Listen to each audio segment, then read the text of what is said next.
Do you remember about the first time you learned about eating healthy? Let me guess. You were in an elementary school classroom and a teacher showed you something like this. Look familiar? That's the Department of Health and Human Services food pyramid. It's how we were taught about diet for years. And in my opinion, they've got it all wrong. Just look at the biggest group: bread, cereal, grains, and pasta. It's no wonder we're dealing with an obesity problem here in America. In my opinion, it's time to turn that pyramid on its head, or at least shuffle it around a little bit. What am I thinking? Clearly, it's a little different. And in my opinion, it's way better. I mean, we're keeping fats, good fats like olive oils and avocados, as the most important things you should be eating, as well as leafy greens and cruciferous veggies like broccoli and cauliflower. Now here's the next amazing thing that I think is so important. It is the second pillar of my pyramid. Don't eat anything. It's called intermittent fasting, and I guarantee you this is what our ancestors did every day of their lives. Do you really think our ancestors came out of their cave every morning and said, "What's for breakfast?" There was no breakfast until we found breakfast.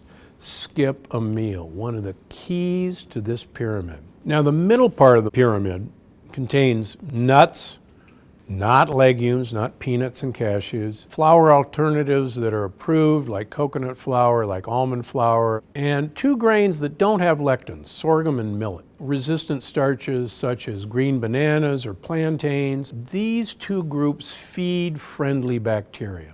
And I can't emphasize how important it is to feed friendly bacteria the foods they like. Next up, the animals of choice are wild-caught seafood and pastured poultry and omega-3 eggs. Make no mistake, free-range chickens are not pastured chickens. They're fed corn and soybeans.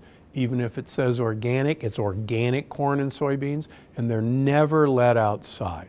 Lastly, on this level of my food pyramid is in-season fruits. Fruits, as you'll find in the plant paradox, are like candy and should be treated as candy.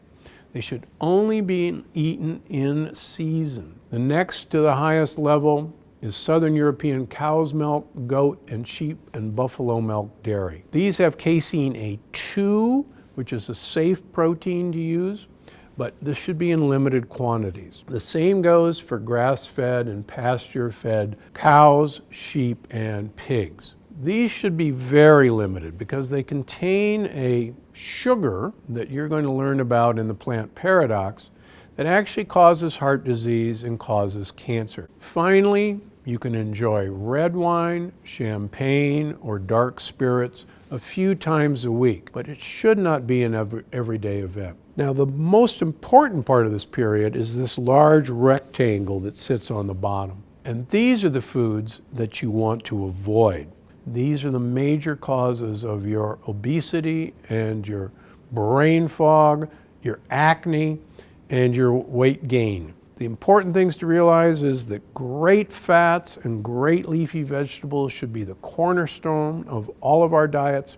Enjoy all the rest of these things in moderation, but absolutely stay away from the forbidden foods. So that's a lot to take in, but sign up for my newsletter at Gundry MD, and I'll send you a PDF of this for your own personal use. That way you can have Dr. Gundry's food pyramid with you at all times, take it shopping with you. The more you follow the new food pyramid, the more your health will change for the better. And that's what I'm after for every one of us, to have lifelong health, to have an amazing health span. And I've done this for you because I'm Dr. Stephen Gundry, and I'm always looking out for you.